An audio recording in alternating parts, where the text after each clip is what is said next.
여러분들 행복하십니까?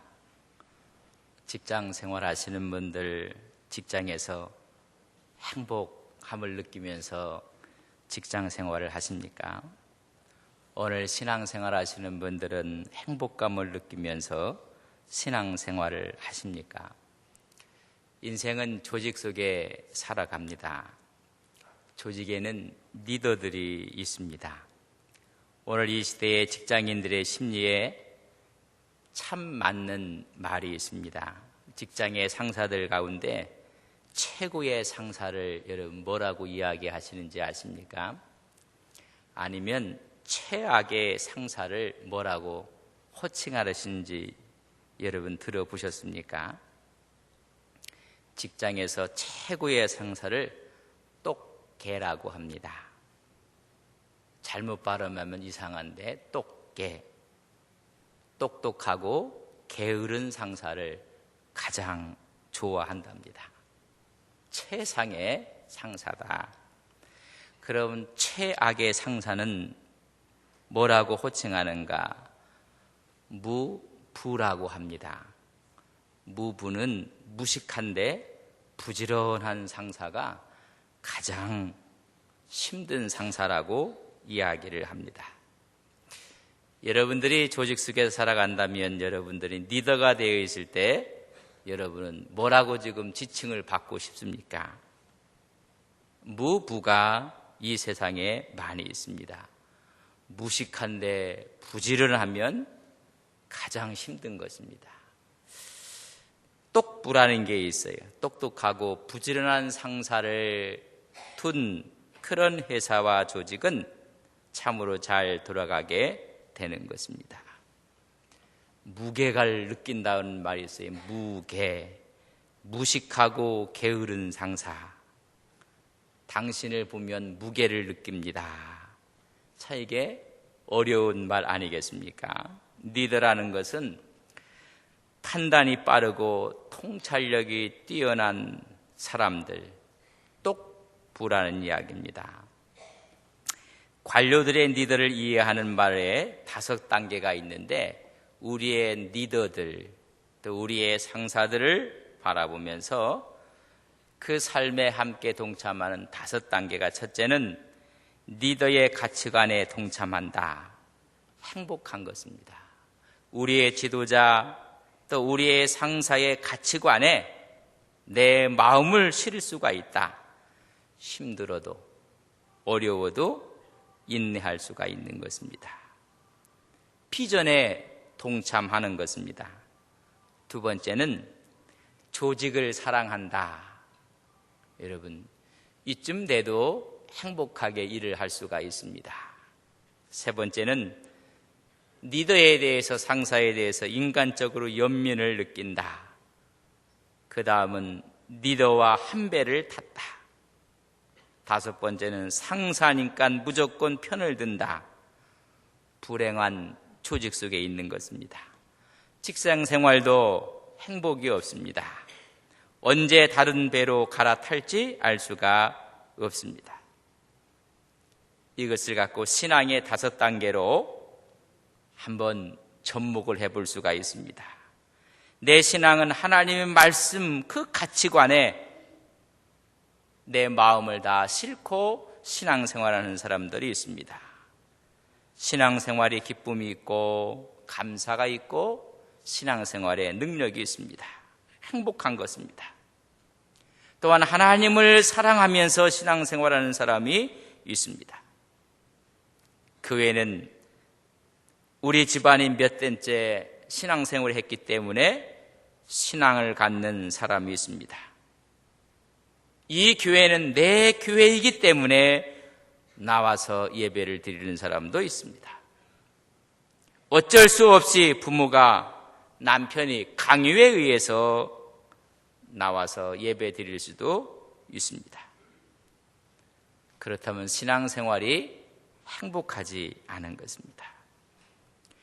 우리 신앙의 가치관, 또 우리가 갖고 있는 삶의 요소 가운데 하나님과 사람을 얼만큼 사랑하는 자의 문제에 따라서 진정한 행복을 느낄 수가 있고 잃어버릴 수가 있습니다. 그렇다면 이런 가치관과 사람과 하나님을 사랑하는 문제에 왜 적신호가 빨간불이 들어오게 되었는가? 그것은 인간이 갖고 있는 욕심입니다.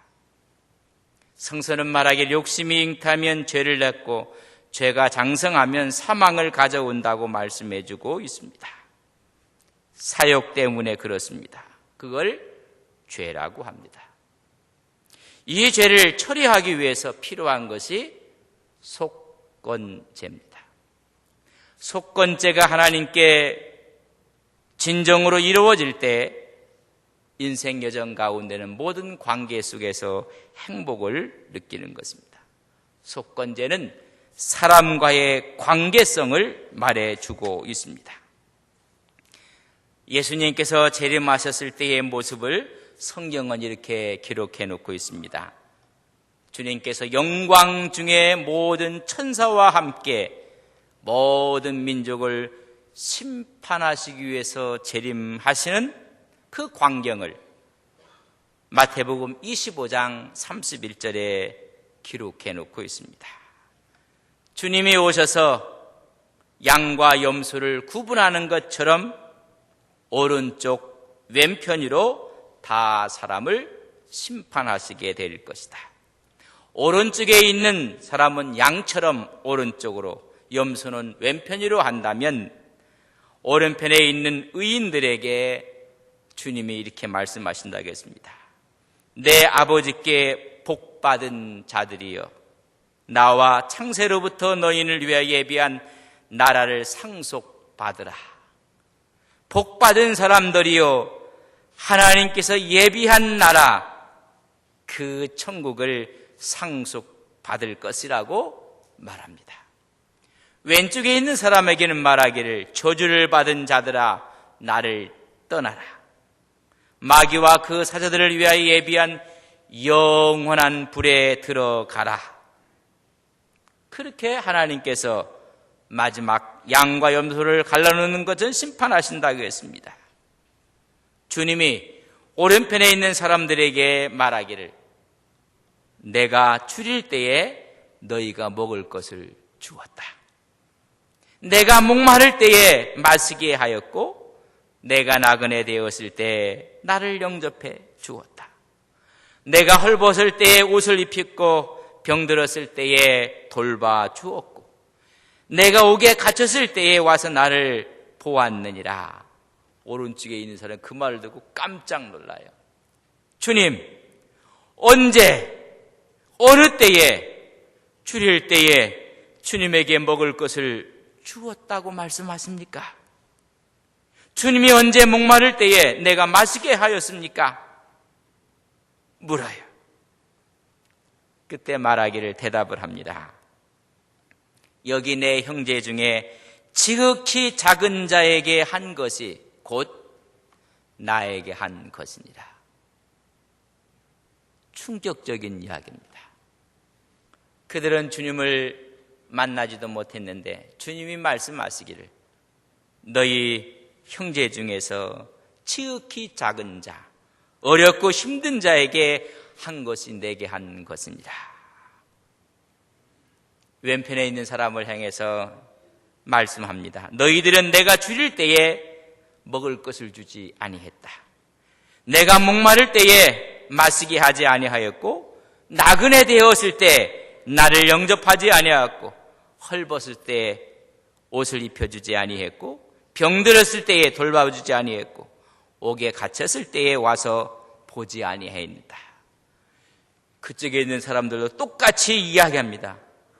주님 언제 주님께서 줄일 때에 내가 먹을 것을 주지 아니했습니까? 나그네 되었을 때 내가 언제 거부했습니까? 묻습니다. 주님이 말씀합니다.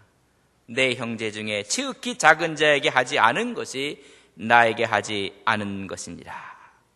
오른편에 있는 사람은 영생으로 왼편에 있는 사람들은 영별로 들어가리라. 마태복음 25장 31절에서 46절에 주어지는 마지막의 광경의 모습입니다. 사람과의 관계입니다. 오늘 많은 사람들이 신앙생활하면서 하나님 하는 사람들이 많이 있습니다. 그런데 사람과의 관계는 전부 다 깨어져 있습니다. 예수님께서 가장 으뜸 계명이 무엇인가를 마가복음 12장 29절에서 31절에 분명히 말씀해 주고 있습니다. 한 서기관이 예수님을 찾아와요. 예수님, 계명 중에 첫째가 무엇입니까? 물을 때 우리 주님께서 말씀합니다. 첫째는 내 마음을 다하고 목숨을 다하고 뜻을 다하고 힘을 다하여 주 너희 하나님을 사랑하라 하신 것이니라. 우리 주님이 둘째는 이것이니 내 이웃을 내 자신과 같이 사랑하라 하신 것이라. 이보다 더 큰 계명이 없느니라. 하나님 사랑은 다시 말하면 이웃 사랑입니다. 이웃 사랑은 다시 말하면 하나님의 사랑인 것입니다. 이웃에 대한 범죄는 하나님께 대한 범죄라는 것입니다. 그렇다면 이 이웃에 대한 범죄는 왜 하나님께 대한 범죄라고 이야기하는가? 그 원인은 전부 다가 범죄의 동기는 욕심이라는 것입니다. 사람과의 관계 가운데서도 물질에 대한 욕심, 하나님과의 관계 속에서도 불신한 동기를 위한 물욕에 대한 욕심, 이럴 때 드려지는 제사가 속건제라고 말씀합니다. 하나님께 죄를 짓고 사람에게 죄를 지었을 때 하나님께서는 그 죄를 속량하는 제사를 속건제로 주셨습니다. 속건제는 욕심으로 말미암아 이루어진 죄들입니다. 오늘 속건제는 크게 세 부류로 속건제를 드릴 때가 나옵니다. 오늘 말씀을 한번 저랑 보겠습니다. 오늘 5장을 저랑 같이 우리 목사님이 읽어드렸는데 5장 15절 말씀을 같이 읽습니다. 5장 15절입니다. 같이 읽습니다. 누구든지 여호와의 성물에 대하여 부지 중에 범죄하였으면 여호와께 속건제를 드리되 내가 지정한 가치를 따라 성소의 세겔로 및 세겔 은에 상당한 흠없는 수장을 양떼 중에서 끌어다가 속건제로 드려라. 여호와의 성물을 범했을 때 여호와의 성물은 왜 범합니까? 욕심입니다. 하나님께 제물을 드린다고 생각했다가 욕심 때문에 제물을 드리지 않습니다. 첫 열매를 성물은 말합니다. 그러나 그것을 드리지 않습니다. 여호와의 성물은 11조를 이야기합니다. 인간의 욕심 때문에 드리지 않습니다. 이랬을 때 드려지는 것이 첫 번째 카테고리가 여호와의 성물에 대한 물질에 대한 욕심이 하나님께 죄를 지었을 때 드려지는 제사를 속건제입니다. 두 번째는 17절 말씀을 저랑 같이 읽겠습니다. 시작. 만일 누구든지 여호와의 계명 중 하나를 부지 중에 범하여도 허물이라 벌을 당할 것이니 이 사람도 속건제를 드려야 한다.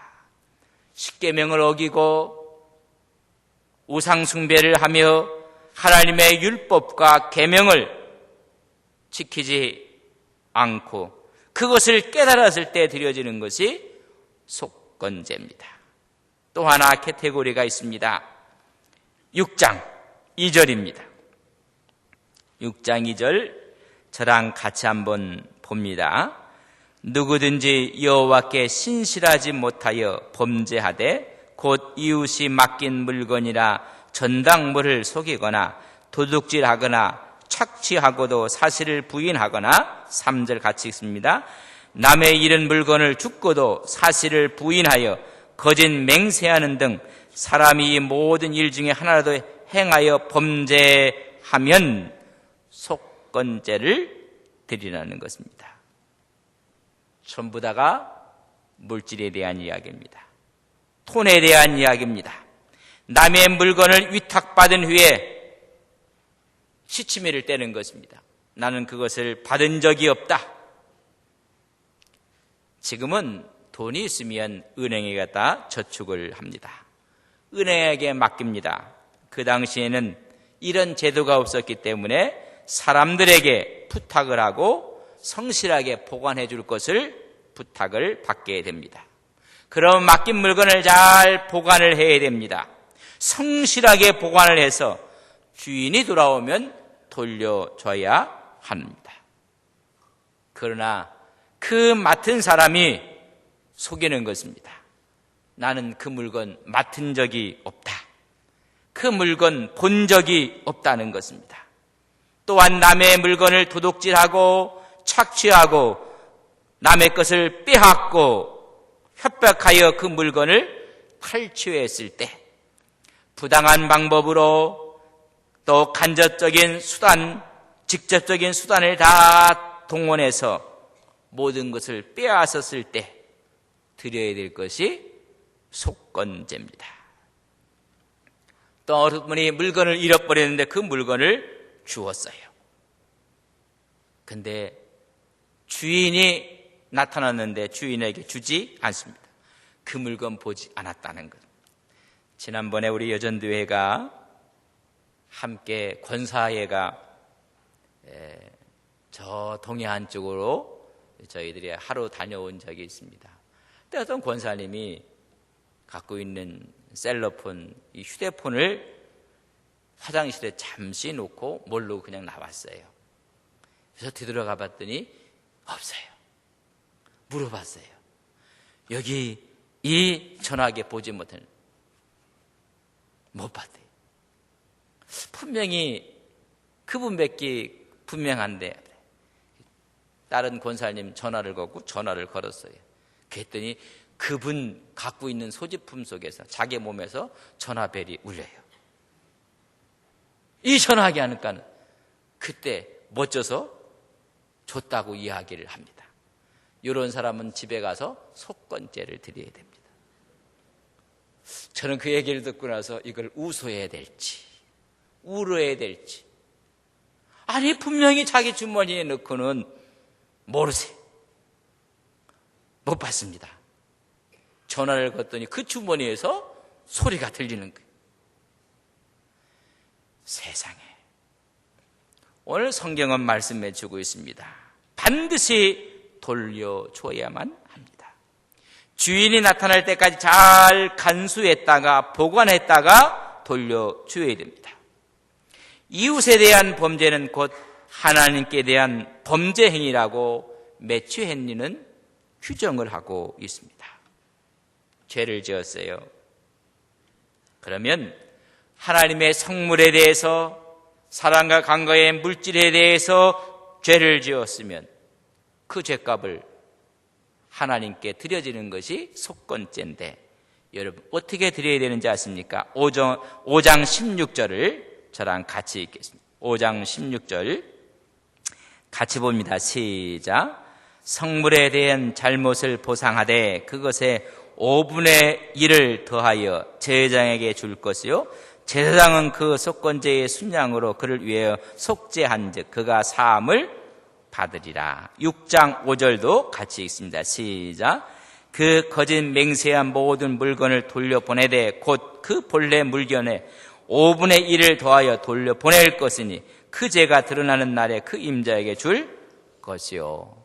여러분, 그 분량만큼 우리가 이야기하는 원금만큼 돌려주는 것이 아니라 벌과 금이 있어요. 그것에 5분의 1을 더해서 주라는 것입니다. 반드시 제사와 함께 적절한 배상을 하라고 그 프로테이지까지 기록해 놓고 있어요. 5분의 1 몇 프로입니까? 20%입니다. 내가 드려야 될 것을 드리지 않았으면, 아니 그것만 드리는 게 아니라 거기에 20%를 더해서 120%를 드리라는 것입니다. 제 사함과 아울러 손해의 배상을 하라는 것입니다. 속죄죄는 반드시 그 죄를 고백해야 됩니다. 이건 신, 원인 해결의 죄입니다. 속건죄는 반드시 배상을 해야 됩니다. sins, 하나님의 죄로 말미암아 이루어지는 모든 결과의 제사에 대해서는 속건죄, 반드시 배상을 하라는 것입니다. 하나하나 행동에 대하여 낱낱이 자복하고 용서받는 제사, 행위에 대해서 죄를 다루는 것입니다.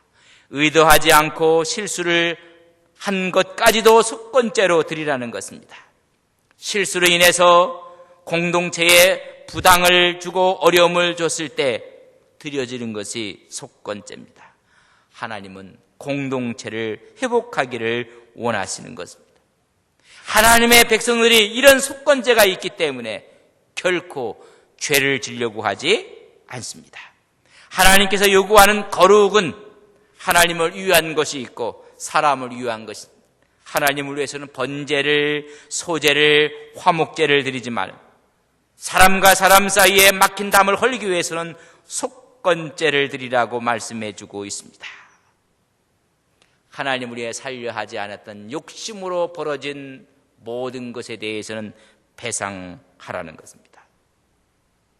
욥기를 보면 욥의 자녀가 10명이었습니다. 아들이 7이었고 딸이 3이었습니다. 생일이면 그들을 다 초청해서 한자리에서 음식을 나누고 축제를 벌입니다.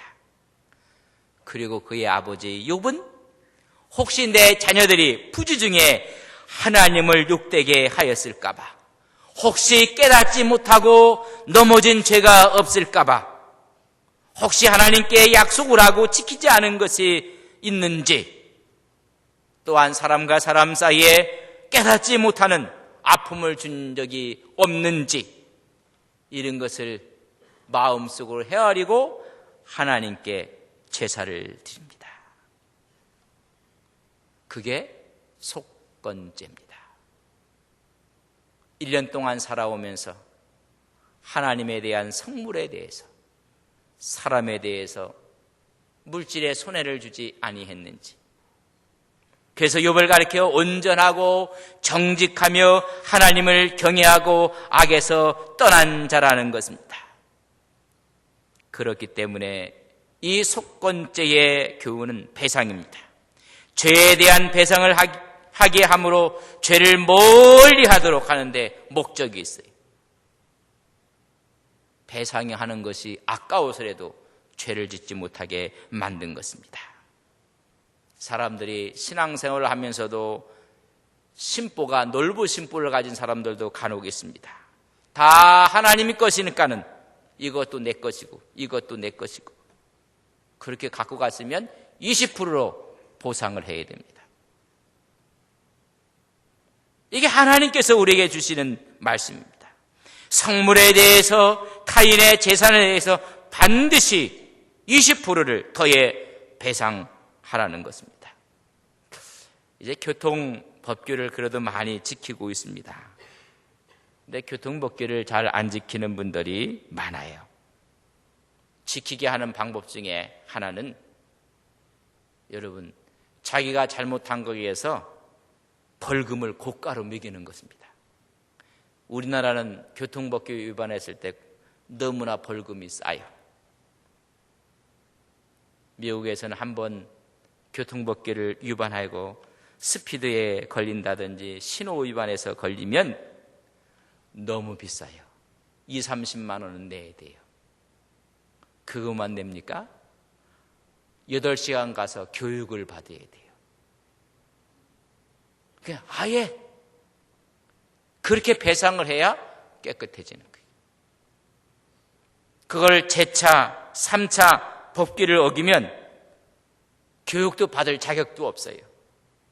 그러면 여러분, 보험료가 너무나 많이 올라가요.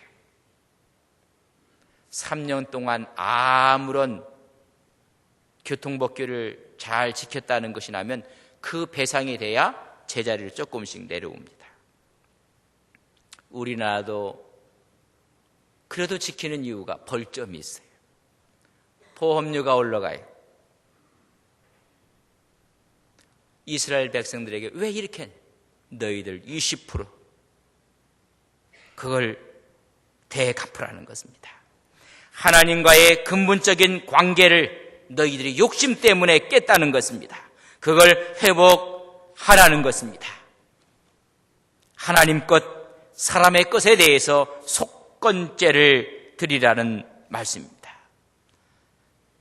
주님께서 이 땅에 오셔서 산상수훈을 하셨을 때 마태복음 5장, 6장, 7절에 보면 산상수훈이랍니다. 그 중에 5장 22절 이하를 보면 형제에게 노하는 자는 심판을 받을 것이요 형제에 대해서 라가라 하는 자는, 라가라는 이야기는 욕설입니다. 욕을 하는 자는 공회에 잡히게 될 것이며 형제에게 미련한 놈이라고 말하는 사람은 지옥불에 들어가게 될 것입니다. 그러므로 형제와 형제 사이의 관계 속에서 그러므로 예물을 제단에 드리다가 거기서 내 형제에게 원망 들을 만한 일이 있는 것이 생각나거든. 왜 형제들 가운데 원망을 듣습니까? 물질에 대한 욕심입니다. 내 것이 아닌 것을 내 것이라고 가로챕니다.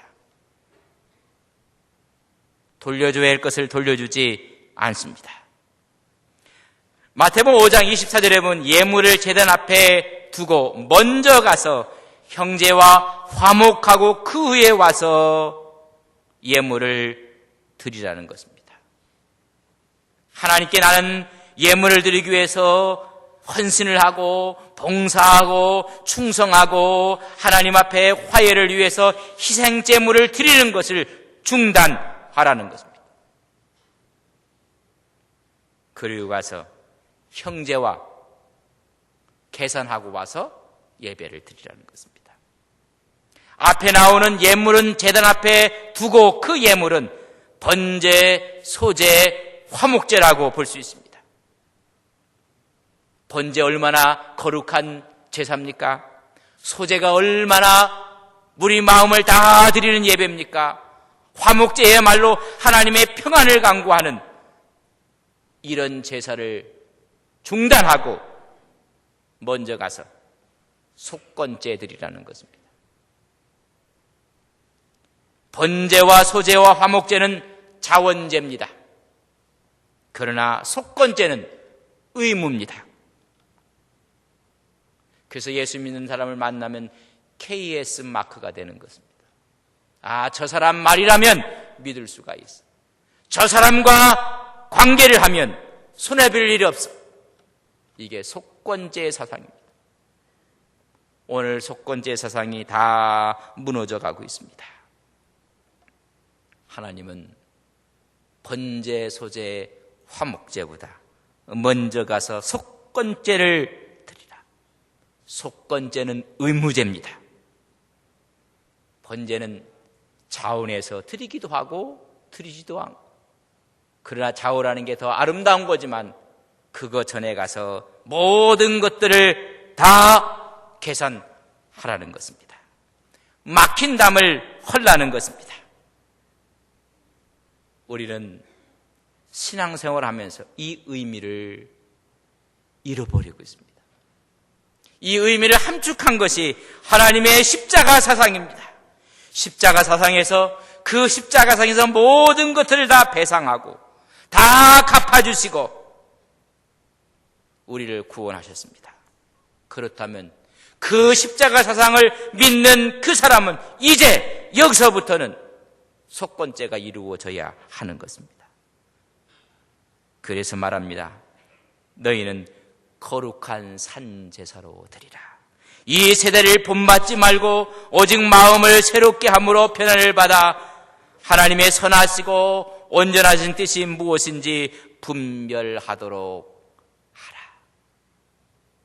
속건제는 죄를 회개할 뿐만 아니라 물질적인 배상이 따르는 것입니다. 그거 하고 와서 예물을 드리라.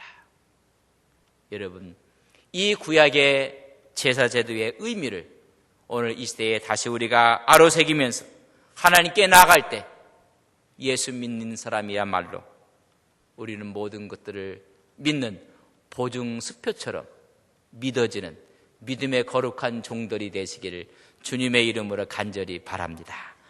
사랑하시는 아버지 하나님, 이 시대를 살아가며 구약의 제사의 의미를 우리는 다 잃어버리고 은혜 받은 사람으로서 은혜 위에 살지 아니하고 오히려 방종하고 욕심 가운데 살아가는 우리의 어리석음은 없습니까?